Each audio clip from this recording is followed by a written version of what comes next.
people who've been in a relationship can relate to this in some sort of way. I feel like I have a problem with trying to fix people. And then I end up in some toxic shit, like for trying to fix this person, like, you know what I'm saying? Or trying to be with a person that is like, you know what, I know that they just don't get it because someone never really told them the right way. I'm one of those people, and then I realized, yo, I'm in some wild shit. 2,000 years later. Oh, now you're gonna shoot me in my pinky toe.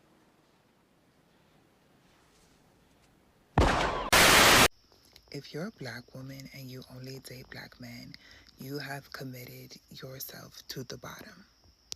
I was just having this conversation with a friend the other day because a lot of the really wonderful, carefree, light, fun dating experiences that I've had were with non-black men, period.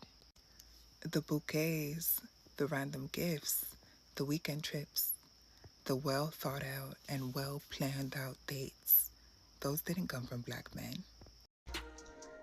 It's easy. They came from non-black clients who got sexual favors in return. Give me some chon chon. For example, he bought you an iPhone Pro Max and took you to Dubai. In exchange that you share the same bed with him, and you prayed for dear life that his foreskin didn't tingle when you brushed up against his hairy back. And if you want a man to actually treat you special and you are a black woman, you need to wake up and realize that your little black love fantasy is not going to give you what you want out of life. If you want to be treated a certain way, you need to look past the men who are in front of you because they don't have nothing good for you.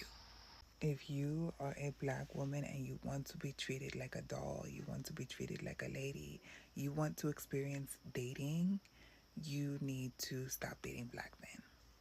And the whole point of this video was to convince black women how to be a hoe. What did he say? So I don't know if you guys could tell by my accent, but I was born and bred in South Africa. South Africa. So you guys are about to watch a South African podcast. Now, tell me if all of this sounds familiar. I think white men are enamored by black women. I think they see our beauty in a way that black men don't.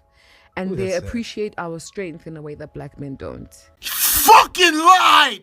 You're telling me that this black man across from you doesn't appreciate how strong and beautiful his own mother. So when you're with a white man, they let you do whatever you want. You literally feel like it's the princess on a cloud. You're like, they ask you, what do you want to eat? Like the one guy who I was with. Lovely, very wealthy white man. Loves me to bits. Love him to bits. Mm-hmm.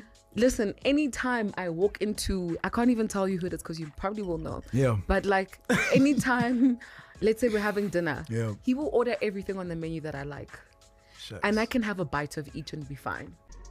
You know, 35 years ago, the very same white man you're praising right now would have been enamored by how you kept the house clean because those were the only jobs he would give you as a housekeeper during the apartheid era. What? Like, that's how much they just like, I want to pamper you. What? You live your best life. What do you want? My experience of white men has been very good. Also, how come he didn't pamper you with a wedding ring? I guess he didn't let you do everything you wanted. Hey guys, here's a clear-cut case for why you should get a vasectomy. I get my nails done with my child support check, and this week it was only $23.96. Should I call my baby daddy and ask him where's the rest? What more do you want from me? No, just go out there and get yourself a non-black man, client. We are not rehabs for broken men. We are not banks for broke women. 15 minutes can save you 15% or more on car insurance. Did you hear the conversation happening right now where women are recognizing the benefits of ugly privilege? For the most part, men think I'm ugly, and they leave me alone. And to me, that's a privilege. A privilege to be left alone by men. I'm getting more and more confused because at first you chose the bear, then later on you doubled down by saying you don't need men. So those men responded in kind. All of a sudden, because men are not approaching you, you think that those men think that you're ugly. Makes no fucking sense. I mean, it's just bullshit. By men. Like, I'm walking the streets of downtown Boston. I passed a whole bunch of crackheads, a whole bunch of people. You're not finna catch me getting kidnapped because they not trying to kidnap me. Yeah, listen here, you wanna be Carly Russell. No one's falling for that. I mean, what's your excuse for getting kidnapped this time? Oh, I was trying to make a point by walking alone at night to see if I would get kidnapped based on the fact that I'm ugly, overweight, and approachable. Men think I'm ugly enough not to approach me and not to harass me and not to catcall me, and that's a privilege. I think that boys weren't looking at me at a very young age just got completely rid of any fear that I had of being seen or perceived, because I was just like, if no one's checking for me, then I might as well just be whoever I want to be and act however I want to act without fear of any real judgment, right? And that is how I got super comfortable at like what my personality was and like how crazy or weird I could be. As I step into my older woman era, I get to experience the benefits of ugly privilege because men no longer see me as an option to service their needs and fulfill their fantasies. For the first time in my life, I don't feel like a target. I'm no longer bombarded with questions like, can you cook? Do you want children? What are your political beliefs? So they can gauge how I'm going to act when I'm around their colleagues. I guess they feel like I can't be of service to them, so I'm not important and I get to be at peace. What does ugly privilege mean to you? Leave a comment to let me know. I'm Tiarka with the T. Follow for more. This is what it looks like when a girl gets broken up with, right here. This is what it looks like when a guy gets broken up with. It's not even different. It's literally the same thing. I promise you it's not the same thing, okay? It looks the same, but it's not the same, I promise. Don't leave your girl around me, true player for real. That's my nigga for real, I've slept with friends' girlfriends, friends' wives, friends' sisters, sisters of sisters, my sister's friends, a lot of married women. What I experienced that day was forbidden fruit. You better go somewhere and beat your meat. Is the way that I like to explain it. She was married. She was 21 years older than me. She was the mother to my friends. And I had to sneak around, to have this relationship with her. So everything about it was forbidden. Yeah, no shit, Sherlock. He's your friend's mother.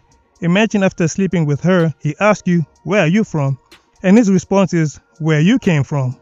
And so as my sexual addiction grew, it wasn't enough for me to just have sex with women. I wanted something forbidden. I wanted that chase. I wanted something I wasn't supposed to have.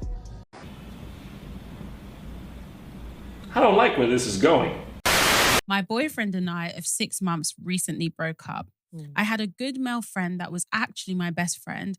At one point, we slept together once.